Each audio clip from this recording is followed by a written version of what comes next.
The making of the fudge. Alright, so the first step in the experimental procedure is to butter the pans. So we got 2 pie pans, and we're going to butter them now.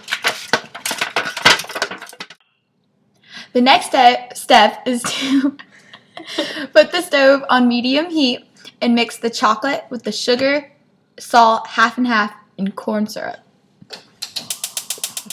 Alright, so we got our 1 cup of evaporated rice because it needs to be warm. Sugar things. Do I pour it in? And we'll wait a little bit because it has to be warm.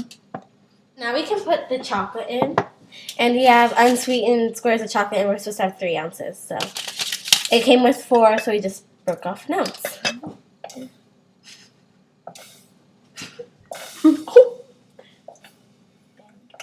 We're going to do sugar last. Yeah, and then we have to have corn syrup. So we're going to get 1 tablespoon. 1 tablespoon of corn syrup. Need 1/4 tablespoon of salt. So.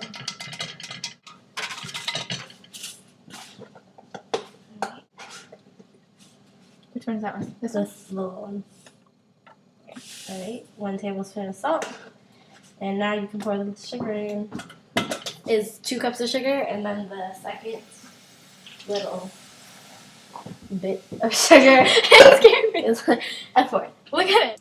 Alright, so the next step is to put a candy thermometer in once it starts to boil. So it hasn't really boiled yet. Tip of the thermometer can't touch the bottom, or else it's reading the temperature of the pot rather than the actual stuff. To make sure that the fudge cooks without any stirring on the candy thermometer until it reaches 237. It's at a boil. As you can see, it's kind of weird looking. So we're going to slide the thermometer in and make sure it doesn't hit the bottom. How do you know if it's touching the bottom or not? I don't think it's touching the bottom.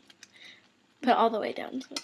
Is it touching the bottom? I don't know. No, I don't think it's touching. I don't know. Where's the red stuff?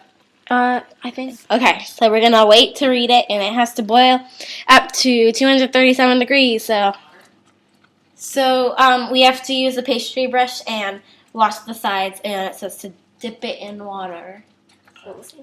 So we are waiting for the fudge to hit the boil point of 437. No, 237. Sorry. And while we were waiting, she was taking the pastry brush and cleaning the edges off it because the fudge would like start to stick to the sides, yeah. And so it's like, yeah, like that. And so the thermometer is like right at 237 now, so kind of got to cut it off. So once it has cooled down to 150, undisturbed, we didn't touch it, you have to add the butter and the vanilla, 2 teaspoons. And there's 3 tablespoons of butter. Yes. And you have to stir it until it begins to look dull. The final step in the process is to split the fudge half and half once it's done cooling, and put half of it in one pan and half of it in the other, and one's going to go in the refrigerator and one is going to stay room temperature. Yeah. Okay, so this one is finally cool. This is a room temperature one. It's sitting on the kitchen counter. And so we're going to go to the fridge, and we're going to see how this one looks. And supposedly it's supposed to be smoother, which I would not have guessed. So that's what it looks like. It actually feels a lot smoother. So hopefully it works out that way. Yeah, it might taste better too. Who knows? So this is the one that's been sitting out, and we just cut it into 1x1 squares. And there's a little munchkin on the side, so cut it in 2 pieces, and we're going to taste this one.